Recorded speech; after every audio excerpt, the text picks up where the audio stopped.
আমরা আজ ক্লাস 10 এর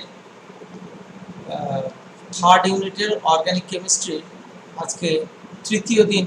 এই অর্গানিক কেমিস্ট্রি নিয়ে আমরা এখন আলোচনা করব। আগের দিন আমরা কোন জায়গাটাতে ঠিক শেষ করেছিলাম যে জৈব যৌগের শৃঙ্খল কত রকমের হয়, শৃঙ্খল অনুযায়ী বিভাগ করেছিলাম, তাই তো? আজকে আমাদেরকে শুরু করছি এই জায়গা থেকে। দেখো, hydrocarbon, hydrocarbon hydrocarbon hydrocarbon hydrocarbon কাকে বলে? এর একটা ডেফিনিশন আছে। তার আগে আমি একটু বলে রাখি, কেন হঠাৎ করে হাইড্রোকার্বন, কেন হাইড্রোকার্বন এর ডেফিনিশন আছে। আমি আগের ক্লাসে তোমাদেরকে বলে রেখেছিলাম যে জৈব যৌগ মানে তাতে টোটাল 4 ধরনের মৌল থাকে।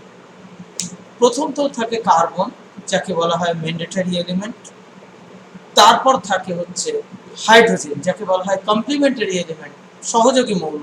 মানে কার্বনের যোজ্যতা 4 পূরণ করার জন্য হাইড্রোজেন উপস্থিত থাকে। এছাড়াও কখনো সব যৌগতে নয়, কিন্তু কিছু বেশ কিছু যৌগতে বিশেষ মৌল থাকে। কে? Nitrogen, sulphur, oxygen, halogen. Halogen বলতে ক্লোরিন, ব্রোমিন, আয়োডিন। এছাড়াও কখনো কখনো বেশ কিছু যৌগতে ধাতব পরমাণু থাকে। যেমন লোহা থাকে, আয়রন থাকে হিমোগ্লোবিনে, কপার থাকে হিমোসায়ানিনে, ম্যাগনেসিয়াম থাকে ক্লোরোফিলের মধ্যে। এরপর ধরো তোমার ক্লোরোফিলের মধ্যে কোবাল্ট থাকে ভিটামিন সি এর মধ্যে। এছাড়াও টেল, TEL, টেট্রাইথাইলেট বলে একটি অ্যান্টিনক কম্পাউন্ড ছিল, এখন আর সেটাকে মেশানো হয় না। এই ধরনের কিছু কিছু ধাতু জৈব যৌগের মধ্যে থাকে। তখন আর সেই জৈব যৌগগুলোর একটু হলেও আলাদা প্রকৃতির হয়, তাকে জৈব ধাতব যৌগ বলা হয়। এটা আমরা বলেছিলাম। তাহলে দেখো, জৈব যৌগ মানে সেখানে অবশ্যই থাকতে হবে কাকে? কার্বনকে, এবং তার সহযোগী হিসাবে থাকে কে? হাইড্রোজেন। তাহলে শুধুমাত্র যে জৈব যৌগগুলো কার্বন এবং হাইড্রোজেন এই দুটি মৌল সমন্বয়ে গঠিত, তাদেরকে বলা হয় হাইড্রোকার্বন। তাহলে হাইড্রোকার্বনের ডেফিনেশনটা কি? দেখো, হাইড্রোকার্বনের ডেফিনেশন হলো হাইড্রোকার্বন এর ডেফিনেশন হচ্ছে কার্বন ও হাইড্রোজেনের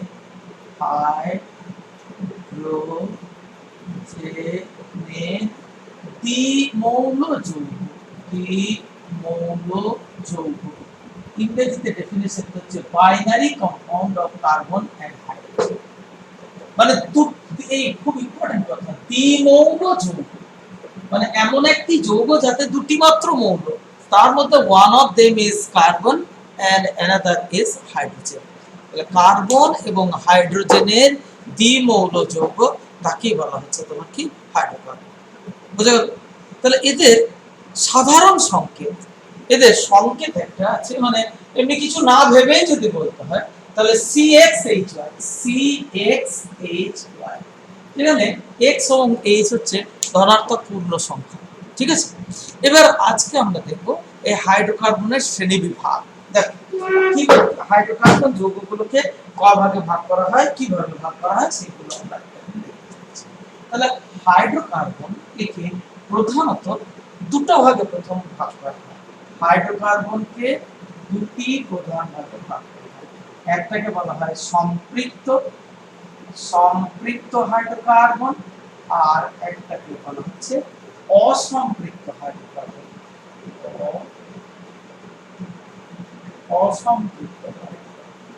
সম্পৃক্ত হাইড্রোকার্বন কাকে বলে? তাহলে যে হাইড্রোকার্বন যৌগে কেবল কার্বন পরমাণুগুলো কেবলমাত্র সমযোজী এক বন্ধন, কোনো যে ক্ষেত্রে কোনো দ্বিবন্ধন বা ত্রিবন্ধনের কোনো উপস্থিতি নেই, সেই রকম যৌগকে বলা হচ্ছে। তাহলে অনলি এক্ষেত্রে কি থাকে? C সিঙ্গেল বন্ড C, মানে কার্বন কার্বন যে বন্ধনগুলো থাকে সেগুলো কেবলমাত্র সমযোজী এক বন্ধন। কার্বন পরমাণু নিজেদের মধ্যে যে বন্ধন সেগুলো সমযোজী এক বন্ধন, সেখানে কোনো কার্বন কার্বন দ্বিবন্ধন। আমি ক্যাটিনেশন দেখিয়েছিলাম। ক্যাটিনেশন কাকে বলে আমরা বলেছিলাম, তাতে ক্যাটিনেশনে কি বলেছিলাম যে সমযোজী কেবলমাত্র যখন কার্বন পরমাণুগুলো সমযোজী এক বন্ধন দ্বারা নিজেদের মধ্যে আবদ্ধ থাকে তখন সেটা সেই ধরনের একে বলা হচ্ছে, সেই ধরনের হাইড্রোকার্বনকে বলা হয় সম্পৃক্ত হাইড্রোকার্বন। ঠিক আছে, এবার অসম্পৃক্ত। অসম্পৃক্ত কাকে বলে, যেখানে কার্বন পরমাণুগুলো নিজেদের মধ্যে আইদার একটা মানে গোটা চেনের মধ্যে হয় এইটা অথবা সি ডাবল বন্ড সি অথবা অথবা অন্তত একটা জায়গা অথবা সি ট্রিপল বন্ড সি একটা থাকতেই হবে।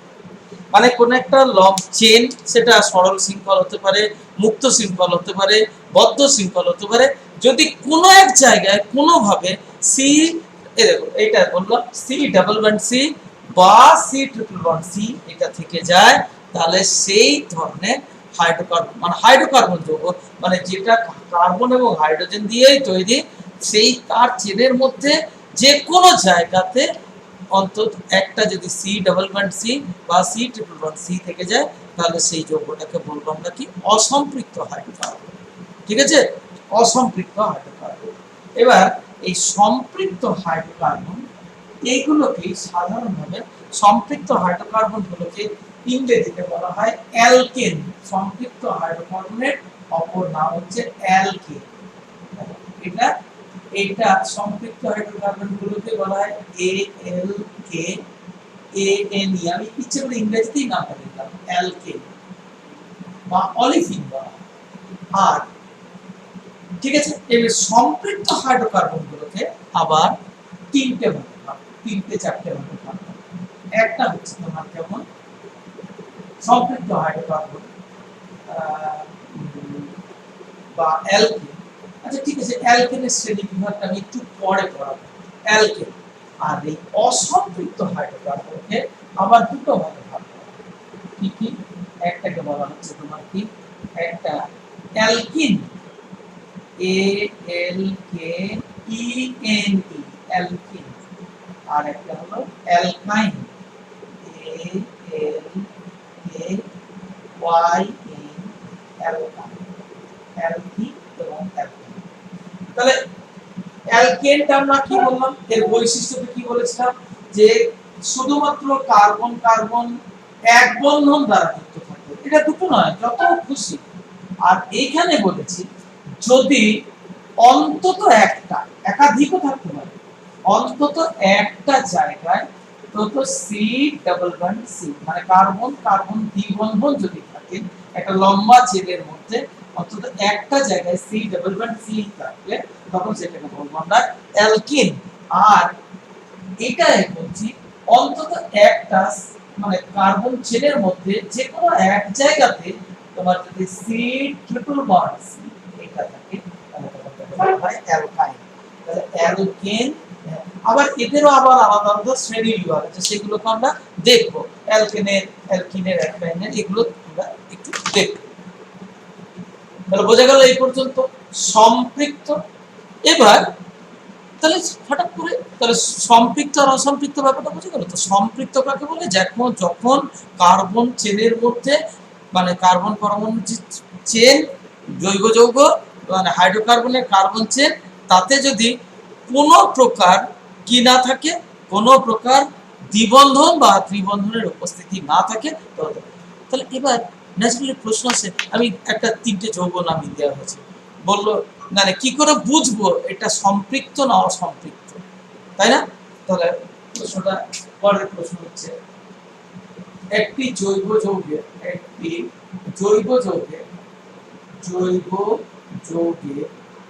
অসম্পৃক্ত জৈব যৌগের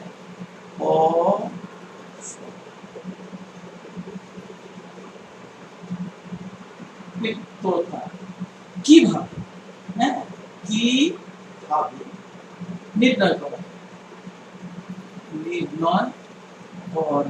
যায়? তাহলে এর জন্য একটা পরীক্ষা, কিভাবে নির্ণয় করবে? একটি মানে তুমি একটা জৈব যৌগ সম্পৃক্ত না অসম্পৃক্ত সেটা বুঝবে কিভাবে, এই হচ্ছে কথা। এটাই হচ্ছে এক্ষেত্রে জিজ্ঞাসা, একটা জৈব যৌগ সম্পৃক্ত। তো তার জন্য গোটা দিনে পরীক্ষা আছে। প্রথম পরীক্ষা হচ্ছে বায়ার পরীক্ষা।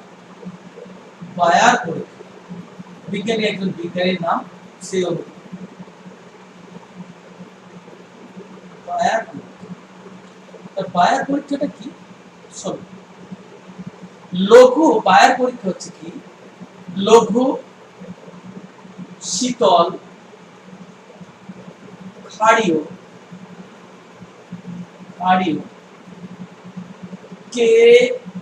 KMnO4 দ্রবণ কে ক্ষারীয়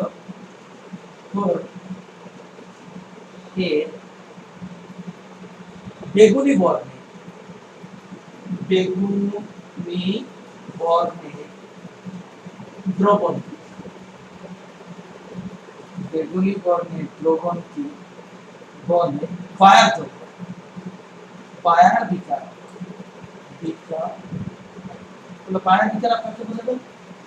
লঘু, শীতল, লঘু পাতলা দ্রবণ, শীতল ঠান্ডা, ক্ষারীয় মানে পটাশিয়াম হাইড্রোক্সাইড দেওয়া থাকে বা পটাশিয়াম হাইড্রোক্সাইড, এর বেগুনি বর্ণ, এটা খুব ইম্পর্টেন্ট। বেগুনি বর্ণের দ্রবণ মানে দেখবে ওই বেগুনের গায়ে যেমন রং হয়, হ্যাঁ, বেগুনি ভায়োলেট দ্রবণকে বায়ার।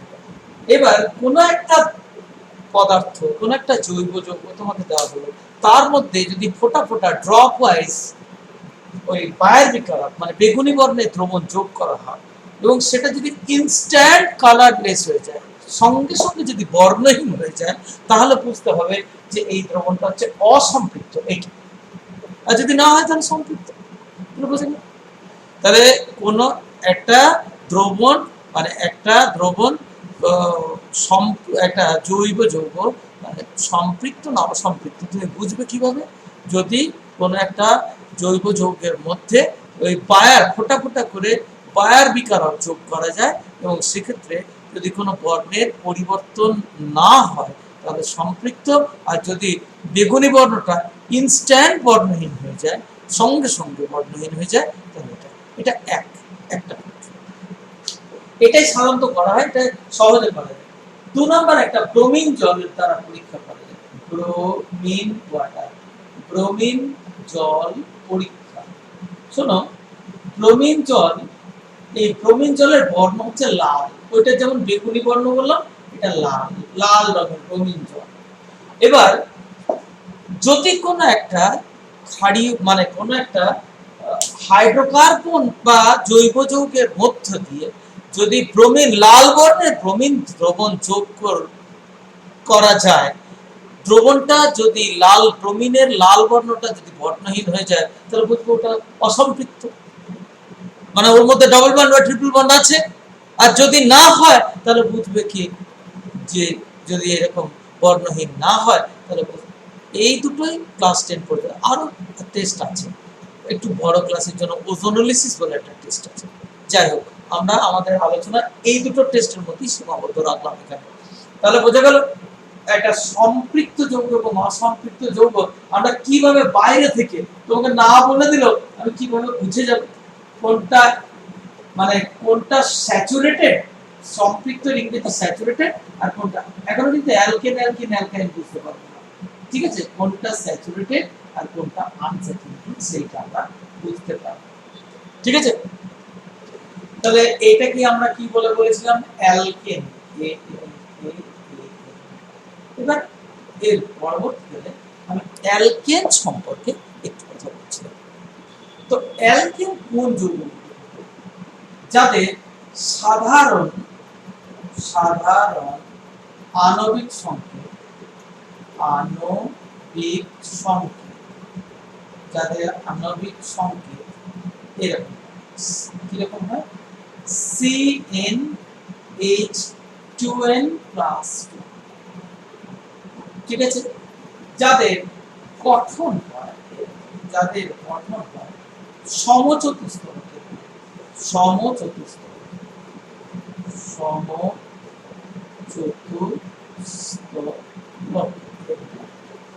সামগ্রিক গঠন, সামগ্রিক গঠন, সামগ্রিক গঠন হয় zigzag, J I C Z A G, অর্থাৎ সর্পিলাকার, মানে এইরকম এরকম। আমি সব ডিসকাশনে যখন পুরো আসবো তখন। তারপর এদের বন্ধন, এদের বন্ধন কোণ এর মান হয় 109 ডিগ্রি 80 মিনিট। যাদের কার্বন কার্বন বন্ধন দৈর্ঘ্য, তাদের কার্বন কার্বন বন্ধন দৈর্ঘ্য হয়ে যায় 1.34 1.54 ঠিক আছে। আর একটা কার্বনের সংকরায়ন গুলো হয়, কার্বন এর সংকরায়ন, কার্বনের সংকরায়ন sp3, এইরকম বৈশিষ্ট্য যেগুলো, যে হাইড্রোকার্বন গুলো বহন করে, যে হাইড্রোকার্বন গুলো এই বৈশিষ্ট্য বহন করে, তাহলে কি কি বললাম? যাদের সাধারণ আণবিক সংকেত CnH2n+2, এর n হচ্ছে ধনাত্মক পূর্ণ সংখ্যা, মানে n এর মান 1 2 3 4 5 ইত্যাদি। গঠন হয় সমচতুস্তলকের মতো। সামগ্রিক গঠন আমি বলছি এই দুটো পয়েন্ট, এর বন্ধন কোণ, এটা পরীক্ষালব্ধ। শোনো, যেমন তুমি আমাকে একজন মানুষ দেখছো, আমার কিছু কিছু জিনিস তুমি মাপতে পারো, যেমন ধরো আমার ভর মাপতে পারো, আমার দৈর্ঘ্য মাপতে পারো, আমার ব্লাড সুগার প্রেশার মাপতে পারো, আমার ব্লাড সুগার মাপতে পারো, তাই না? এগুলো আমার মেজারেবল। তেমনি একটা বন্ড, মানে কার্বন কার্বন যে একটা বন্ধন তৈরি হয়, সেই বন্ধনের মধ্যে কি কি মাপা যায় জানো? বন্ধন বিয়োজন শক্তি, মানে বন্ধনটাকে ভাঙতে কি পরিমাণ শক্তি লাগে সেটা মাপা যায়। বন্ধন কোণ মাপা যায়, বন্ধনগুলো যে তৈরি হয় তাদের মধ্যে কোণ কত ডিগ্রি সেটা মাপা যায়। আর বন্ধন দৈর্ঘ্য মাপা যায়। বন্ধনের একটা বন্ধনের এই তিনটে হচ্ছে মেজারেবল প্রপার্টিস। তাহলে কি কি বললাম? বন্ধন বিয়োজন শক্তি, অর্থাৎ যে বন্ধনটা তৈরি হয়েছে সেই বন্ধনটাকে ভাঙতে কতটা শক্তির প্রয়োজন হয় সেটা বোঝা যায়, সেটা পাওয়া যায়। বন্ধন কোণ কত ডিগ্রি কোণ করে থাকে সেটা মাপা যায় পরীক্ষালব্ধভাবে, পরীক্ষা করে। আর আরেকটা বললাম কি, আরেকটা বললাম বন্ধন বিয়োজন শক্তি, বন্ধন কোণ, আর হচ্ছে তোমার বন্ধন দৈর্ঘ্য, মানে যাদের মধ্যে বন্ধন তৈরি করেছে তাদের দুজনের কেন্দ্রদ্বয়ের মধ্যে দৈর্ঘ্য কতটা সেটা মাপা যায়। এই সময় তাহলে এরকম এই তিনটা আমি লিখে দিয়েছি যে এরকম বন্ধন কোণ বলে দিয়েছি, বন্ধন দৈর্ঘ্য বলে দিচ্ছি, আর বন্ধন ডিসোসিয়েশন এনার্জিটা আমরা বলি। তাহলে এই দুটো নিয়ে অত চিন্তা করার কিছু নেই, এটা সিম্পল। যদি কেউ পরীক্ষা করে সেই পরীক্ষালব্ধ ফল থেকে এই মানটা পাওয়া। এবার এটা নামকরণ করতে হয়। এর নামকরণের ইউপ্যাক পদ্ধতি আছে। ইউপ্যাক পদ্ধতি, international union of pure and applied chemistry. তাহলে নামকরণ, এর নামকরণের নিয়ম, এর নামকরণের নিয়ম হচ্ছে প্রিফিক্স, প্রিফিক্স যোগ এন, সব বলছি প্রিফিক্স যোগ এন। সিম্পল নামকরণের ক্ষেত্রে আমি যখন বলেছি যে এইটার এই অ্যালকিনে শ্রেণী বিভাগ করব, তখন এই নামকরণের আরো একটুখানি ডিটেইলে বলতে যাব। তাহলে এখন আপাতত ওইটা নয়, এই ক্লাসটায় এই নামকরণটা সম্পর্কে আমরা একটু ডিসকাস করি। তো হোয়াট ইজ প্রিফিক্স? প্রিফিক্স মানে, চলো, কোন জৈব যৌগের কার্বন সংখ্যা, যদি কার্বন সংখ্যা যথাক্রমে এইরকম যদি থাকে, যদি কোনো জৈব যৌগের একটি কার্বন থাকে, তাহলে এটা হচ্ছে কার্বন সংখ্যা, কার্বন সংখ্যা, আর তার প্রিফিক্স হিসেবে এটা বলা হয় প্রিফিক্স। কার্বন সংখ্যা যদি 1 থাকে তাহলে তখন তাকে বলা হয় মিথ, 2 থাকলে তখন ইথ, 3 থাকলে প্রপ, 4 থাকলে বিউট,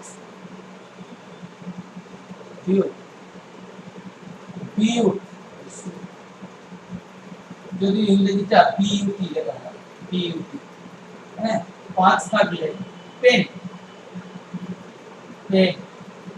6 থাকলে হেক্স, 7 থাকলে হেপ্ট, হেপ্ট। 8 থাকলে অক্ট,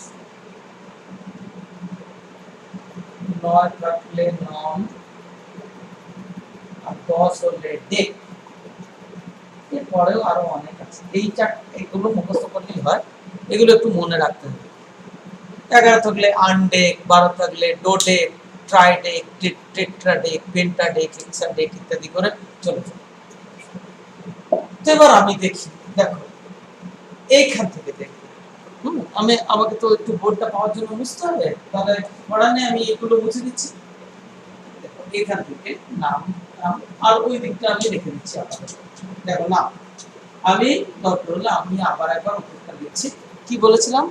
অ্যালকেন কোনগুলোকে বলেছিলাম? অ্যালকেন কোন জাতীয় যৌগকে অ্যালকেন বলেছিলাম? যাদের সাধারণ আণবিক সংকেত বলেছিলাম CN, CnH2n প্লাস। সেই অনুপাতে দেখো n যদি 1 হয় তাহলে এটা কি হবে? C1, H হচ্ছে 2 into 1 plus 2, that is হচ্ছে কি CH4, তাই তো? তাহলে এটা, তাহলে a মানে a equals to 1 হলে তাহলে প্রথম যৌগটা হচ্ছে CH4, এটার গঠন কেমন হবে দেখতে, এটা 2 ডাইমেনশনাল দেখো, কিন্তু এটা আসল গঠন নয়, আসল গঠন দেখাচ্ছে। এবার এটার নাম কি হবে? তাহলে কার্বন কয়টা আছে? একটা আছে। দেখো যেহেতু যৌগটা হচ্ছে অ্যালকেন যৌগ, সেই জন্য মানে যেহেতু অ্যালকেন যৌগ, আমি কি বলেছিলাম নামের সঙ্গে তাহলে প্রিফিক্স, কার্বন সংখ্যা অনুযায়ী প্রিফিক্স, তাহলে কি লিখতে হবে? যেহেতু একটা কার্বন আছে সেজন্য লিখতে হবে মিথ, তাহলে এটার নাম হয়ে যাবে মিথ যোগ, এটার নাম হবে মিথ যোগ, যেহেতু এটা অ্যালকেন এই সাফিক্স হিসাবে এন লাগে, এন, তাহলে মিথ যুক্ত এন সমান হলো কি মিথেন। পরেরটা n সমান মানে এই ফর্মুলায় যদি n = 2 বসাও তাহলে কি হচ্ছে দেখো তো C2H6 হচ্ছে, তাহলে তার সংকেতটা কেমন হবে? দেখো এটা, দেখো দুটো কার্বন লিখলাম, কার্বনের যোজ্যতা 4 মানে সেজন্য এরকম, তাহলে এইটাই দেখো এটা বলে C2H6 বলেছি, এটাকে বলে মলিকুলার ফর্মুলা, তাহলে স্ট্রাকচারাল ফর্মুলা হলো এগুলো H H H H H, এটা হচ্ছে স্ট্রাকচার। এটাকে কি বললাম আমরা? মলিকুলার ফর্মুলা, এটাকে বলে স্ট্রাকচারাল ফর্মুলা, মানে গঠন সংখ্যা। এবার এত বড় লিখতে গেলে তাহলে তো আরো যদি কার্বন সংখ্যা হয়ে যায় খুব মানে লিখতে অসুবিধা হবে, তখন কনডেন্স ঘনীভূত করে কেমন দেখো তো এই CCH3, তাহলে এবার এইটাকে বলে কনডেন্সড ফর্মুলা। তাহলে একই যৌগের কয়টা ফর্মুলা লিখলাম আমরা? মলিকুলার ফর্মুলা, এটা হচ্ছে স্ট্রাকচারাল ফর্মুলা, এটা হচ্ছে কনডেন্সড ফর্মুলা, হলো? তো দেখো এটার নাম, এবার নামটা কি হবে? ইউপ্যাক অনুসারে নাম বলো। প্রিফিক্সটা কি? কয়টা কার্বন আছে দেখো, কার্বন কয়টা আছে? তাহলে দুটো কার্বন থাকলে কি বলা হয় বলো? দুটো কার্বন থাকলে দেখো দুটো কার্বন হলে ইথ, তাহলে প্রিফিক্স হিসেবে এটার নাম লিখতে হবে ইথ, ইথ। আর যেহেতু এটা অ্যালকেন যৌগ, তুমি বলবে কি করে বুঝলাম? কারণ এর সংকেতটা, এই সংকেতটা এই সাধারণ সংকেতের সঙ্গে মিলে যাচ্ছে। যেমন ধরো তুমি একটা অঙ্ক করতে লেগেছো, তুমি দেখছো 3x + 4y তার হোল স্কয়ার আছে, তাহলে তুমি কি বলবে? এটা a + b হোল স্কয়ারের সূত্র অনুযায়ী ভাঙতে হবে এটাকে, তাই না? a + b হোল স্কয়ারের সূত্র অনুযায়ী ভাঙতে হবে।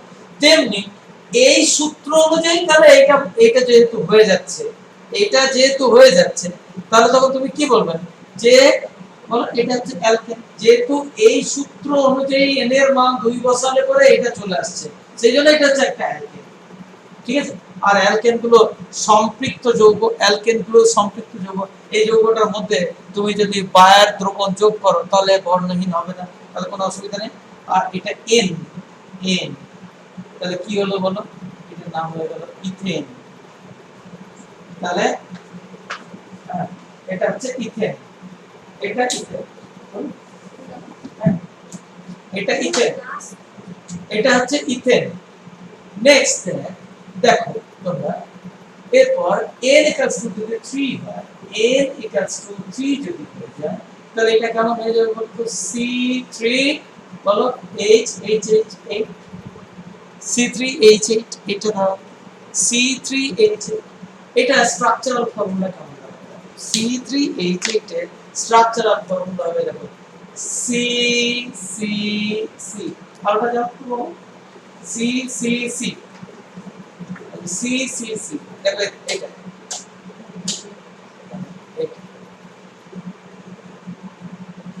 দেখো এটা হচ্ছে। তাহলে এখানগুলো কি দিতে হবে, যেহেতু আমি কি হাইড্রোকার্বন মানে এইগুলো শুধু হাইড্রোজেনই করবে, H H H H H H H। তাহলে দেখো বলো এটা কি পেলাম, এটা আমরা কি পেলাম বলো, বলো C3H8। এইটা যদি করি এটা হচ্ছে মলিকুলার ফর্মুলা, এটা স্ট্রাকচারাল ফর্মুলা। দেখো তো গুণে করে দেখো, দেখো 1 2 3 4 5 6 7 8 মিলে গেছে। এটা কনডেন্সড ফর্মুলা আমরা কিভাবে লিখব, ঘনীভূত ফর্মুলা কেমন করে লিখব, প্রথমে এই তিনটে কার্বনকে লিখে দিচ্ছি, দেখো সি সি আর সি, সি সি সি এই তিনটে লিখলাম।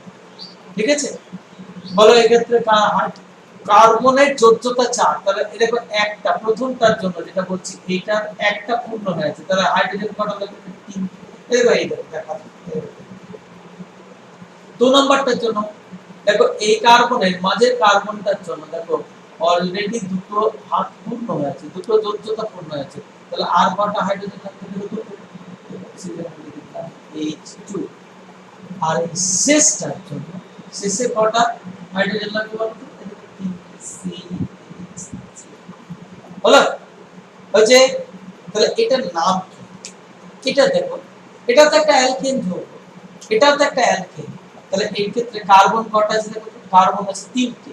তাহলে 3টে কার্বন থাকলে প্রিফিক্স কে তোমাকে কি লিখতে হবে, ওই দেখো 3টে কার্বন থাকলে লিখতে হবে প্রোপ। তাহলে প্রোপ যুক্ত n, এটার নাম তাহলে হয়ে গেল কি প্রোপেন, এটার নাম হয়ে গেল প্রোপেন। ঠিক আছে, তাহলে আরো একটা দেখো, আচ্ছা এই ছোট্ট করে একটা কথা, একদম একটা ছোট্ট করে বলছি। তাহলে প্রথম মেম্বার এই দেখো এইটা যখন n = 1 ছিল, এইটা ছিল কি মিথেন, এটা ছিল মিথেন। তারপরে n = 2 দেখেছি, তখন দেখেছি এইটা। বেশ মলিকুলার ফর্মুলা গুলো আর পাশাপাশি মলিকুলার ফর্মুলা, মিথেনের মলিকুলার ফর্মুলা ছিল CH4, ইথেনের হলো কত C2H6। এটা স্ট্রাকচার করে কনডেন্স করে দেখাচ্ছি। এটা মিথেন, এটা ছিল হচ্ছে ইথেন, এটা হলো ইথেন, মিথেন এটা ইথেন, এটা প্রোপেন, প্রোপেন প্রোপেনের ক্ষেত্রে দেখো এটা। ঠিক আছে, মিথেন ইথেন প্রোপেন। এবার তুমি একটু লক্ষ্য করে দেখো, এই দুটোকে যদি বিয়োগ করো, একদম প্লেন যদি বিয়োগ করো, মিথেনে মানে ইথেন থেকে মিথেন যদি বিয়োগ করো তখন কত আসবে, CH2 আসবে। প্রোপেন থেকে ইথেন যদি বিয়োগ করো তাহলে সেক্ষেত্রে দেখো আসবে CH2। দেখো এইটা এই স্ট্রাকচার দেখলে বুঝতে পারবে। এইটাকে তুমি যদি বাদ করে দাও তাহলে এটা, তাহলে দেখো এদের সবগুলোর মধ্যে একটা জায়গায় মিল আছে না, কোথায়, সাধারণ আণবিক সংকেত এদের প্রত্যেকেরই, মিথেন ইথেন প্রোপেন এদের প্রত্যেকের সাধারণ আণবিক সংকেত হচ্ছে দেখো এইটা CnH2n+2। তাহলে একই সাধারণ আণবিক সংকেত এবং একই রকমের একই ধরনের গঠন সংকেত, কিন্তু তাদের মধ্যে পার্থক্য হচ্ছে CH2 পরমাণু পুঞ্জের পার্থক্য বিশিষ্ট পরপর অবস্থিত, মানে methane ethane propane butane pentane ইত্যাদি এইরকম যৌগগুলোকে পরস্পরের সমাবয়ব বা সমাবয়ব বলা হয়, এই ধরনের যৌগগুলোকে। আর এই যে সারি, এই মিথেন ইথেন প্রোপেন এই ধরনের সারিকে বলা হয় সমঘন সারি। ঠিক আছে, এটা একটা জৈব যৌগের অন্যতম। প্রথম আমি যেদিন জৈব যৌগ শুরু করেছিলাম বলেছিলাম জৈব যৌগের তিনটে বৈশিষ্ট্য, এক ক্যাটিনেশন ধর্ম, সেটা আমরা আলোচনা করেছি। এটাকে সমঘন শ্রেণী আমরা দেখিয়ে দিলাম। এটা তাহলে কার সমঘন শ্রেণী? এটা অ্যালকেনের সমঘন শ্রেণী। আমি আরো অ্যালকেনের শ্রেণী দেখাচ্ছি। এদিকে দেখো, অ্যালকেনের সমঘন শ্রেণী আমি আরো দেখাচ্ছি। এদিকে এদিকে দেখো, পরপর দেখতে যাও। আশা করি এটা তোমাদের কাছে লেখা রইল। তাহলে আমি আরেকবার লিখব ওই সমবর্ণ শ্রেণীটা। প্রথম আমরা শুরু করছি এখান থেকে। এবং মিথেন, মিথেন মিথেন বলতে তাহলে আমরা প্রথম পেলাম মিথেন হচ্ছে CH। ইথেন, ইথেন বলতে তাহলে কেমন, এইগুলো আমরা করে দেখিয়েছি তোমাদেরকে। এটা হচ্ছে CH3 ইথেন। প্রোপেন, এই তিনটা আমাদের দেখানো হয়ে গেছে। প্রোপেন, প্রোপেন এটা দেখলাম CH3CH2C। এখন ধরো তাহলে পরেরটা যদি কার্বন 4টে হয় এটার নাম কি হবে? এটাকে তাকাও, 1 2 3 4, তাহলে ব্যাপারটা হচ্ছে CH3CH2CH2CH3, তাই তো? তাই তো? তাহলে এটার নাম কি হবে? কার্বন কটা? 1 2 3 4। দেখো এটারও ওই সেই প্রথমেই যেটা আমরা বলেছি সাধারণ আণবিক সংকেত, এদের সাধারণ আণবিক সংকেত প্রত্যেকের ক্ষেত্রে যেটা মিলছে, দেখো CnH2n+2, তাই না? তাহলে এটা দেখো বিউটেন, এটার নাম হচ্ছে বিউটেন। মানে ব্যাপারটা হচ্ছে এটা হচ্ছে CH4, এটা হলো C2H6, এটা হচ্ছে C3H8, এটা হচ্ছে C4H10। তারপরে দেখো তারপরটা কেমন হবে? দেখো আমি এখান থেকে দেখাই 1 2, মানে 1 2 3 4 5। দেখো CH3 CH2 CH2 CH2 CH3, তাহলে এইটার নাম হচ্ছে কি নাম হবে বলো? দেখে সংকেতটা কত হবে? C5H12। তাহলে কার্বন কত আছে? 1 2 3 4 5। তাহলে 5 হলে কি হয়? পেন্ট। তাহলে এটার নাম হচ্ছে পেন্ট যুক্ত N, মানে পেন্টেন। তাহলে দেখো methane ethane propane butane pentane. তারপরটা এই যে তাহলে এদের প্রত্যেকের কি সাধারণ আণবিক সংকেত, এদের সাধারণ কমন, এবং এরা দেখতেও একই রকম, শুধুমাত্র একজনের থেকে আরেকজন। দেখো এইটা থেকে এইটা বেড়েছে, আবার এইটা থেকে দেখো এইটা বেড়েছে, এটার থেকে এইটা বেড়েছে। তাহলে CH2 পরমাণু পুঞ্জের পার্থক্য বিশিষ্ট একই সাধারণ আণবিক সংকেতযুক্ত পরপর অবস্থিত যৌগগুলিকে পরস্পর সমঘন যৌগ বলা হয়, এবং এই যে যৌগের সারি তাকে বলা হচ্ছে সমঘন শ্রেণী বা সমঘন। ঠিক আছে, তাহলে সমঘন, তাহলে সমঘন এটা হচ্ছে সমঘন শ্রেণী, সমঘন শ্রেণী। ইংরেজিতে বলা হয়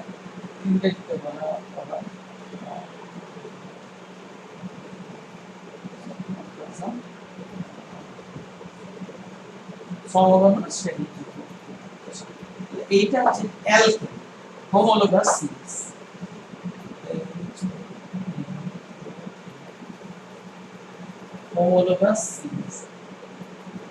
হোমোলোগাস সিরিজ এই যে সিরিজ অফ এইগুলো, এটা যৌগ, এটা যেমন অ্যালকেনের যেমন অ্যালকিন।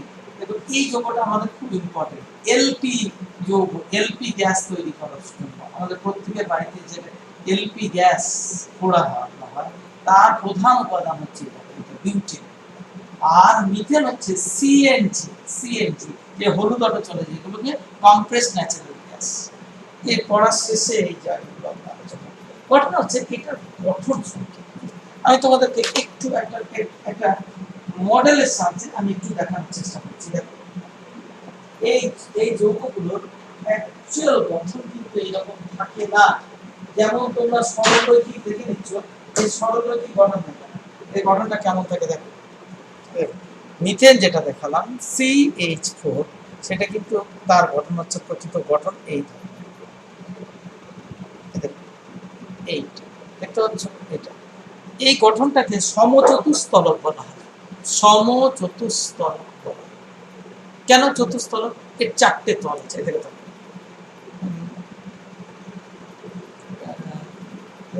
এক, এই তিনটে মিলে একটা তল, দুটো তল, তিন, এক,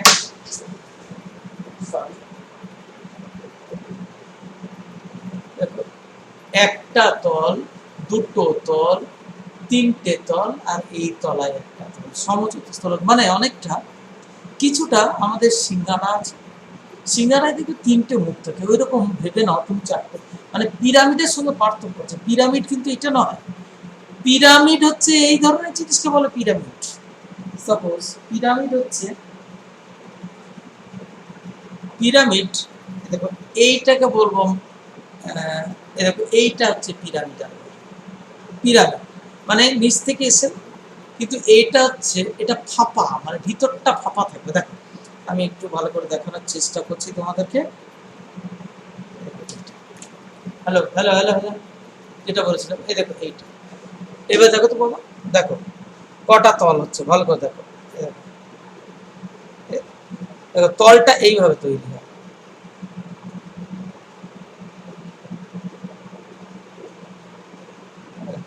এই তিনটেকে নিয়ে একটা তল, এই তিনটেকে নিয়ে একটা তল, এই তিনটেকে নিয়ে একটা তল, আর তলাতে যেটা আছে সেইটা নিয়ে একটা তল। এটা হচ্ছে সমচতুস্তলক। এইটারই বন্ধন, বন্ড অ্যাঙ্গেল গুলো বলেছিলাম। বন্ড অ্যাঙ্গেল গুলো হয় কত ডিগ্রি? এ দেখো এইটা। তাহলে এই বন্ডটা কি বলতো? সি, মানে আমি যেটা মিথেনের গঠন, যেটা আমি এইরকম করে দেখিয়েছিলাম মিথেন, তাহলে তো এরকম বলে তো 90 ডিগ্রি হতে হয়, কিন্তু 90 ডিগ্রি নয়। মিথেনটা তাহলে দেখতে হচ্ছে এইরকম।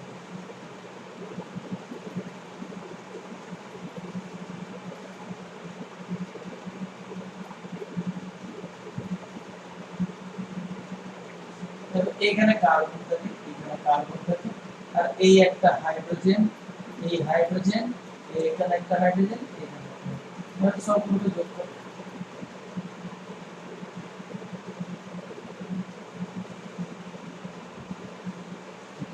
এইরকম গঠনটাকে। তাহলে এর যে বন্ড অ্যাঙ্গেল, এইটা হয় 100। আমি লিখে দিয়েছিলাম না 109 ডিগ্রি 28 মিনিট। তাহলে তোমাকে যদি বলে মিথেনের, মিথেনের বন্ধনগুলি কিভাবে থাকে, শূন্যে কিভাবে থাকে, শূন্য, শূন্য মানে জিরো নয়, শূন্য মানে স্পেসে কেমন করে থাকে, তোমার উত্তর হবে মিথেনের বন্ধনগুলি একটি সমচতুস্তলকের চারটি শীর্ষবিন্দুর দিকে বিন্যস্ত থাকে। তাহলে এইটা গেল মিথেন। নেক্সট আমি দেখাই ইথেন। ইথেনের পর ইথেন।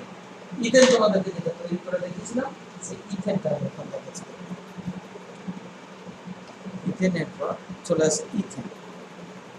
ইথেনের সংকেত কি বলেছিলাম? C2H6। ইথেনের পর ইথেন হলো এটা, C2H6। Look here, this is ethane. তুমি বলো কই দুটো সমচতুস্তলক? হ্যাঁ তুমি ভাবো, এই দেখো এইটা নেই মনে করো, তাহলে এইটা একটা সমচতুস্তলক, আবার এইটা নেই মনে করো, এটাও সমচতুস্তলক। তাহলে দুটো সমচতুস্তলক যেন পরপর যোগ করা আছে, হলো। তাহলে ইথেন, ইথেন মানে এইটার পাশে আর একটা, মানে এই যে কার্বন কার্বনের বন্ধন, মানে এই ক্ষেত্রে একটা হাইড্রোজেন না হয়ে, এই ক্ষেত্রে একটা হাইড্রোজেন না হয়ে আরো একটা, আমি দেখাচ্ছি।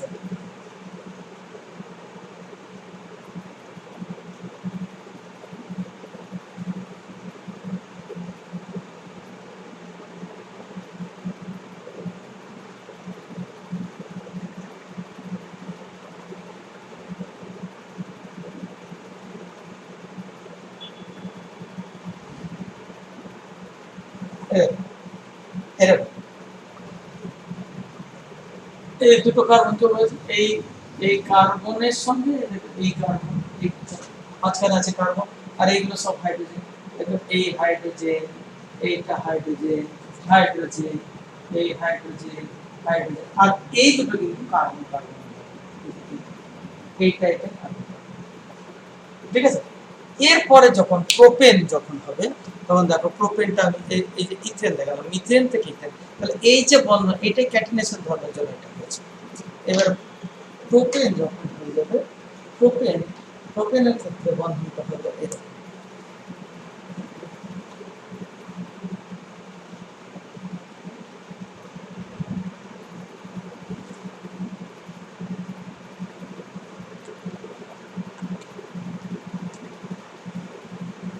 দেখো এই দেখো,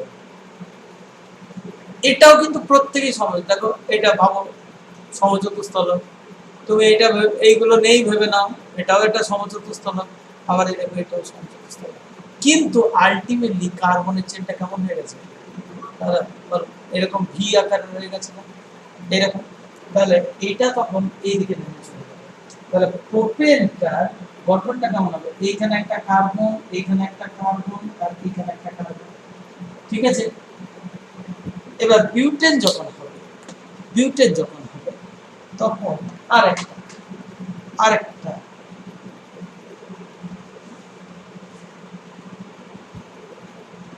আরো একটা কার্বন আছে ওখানে।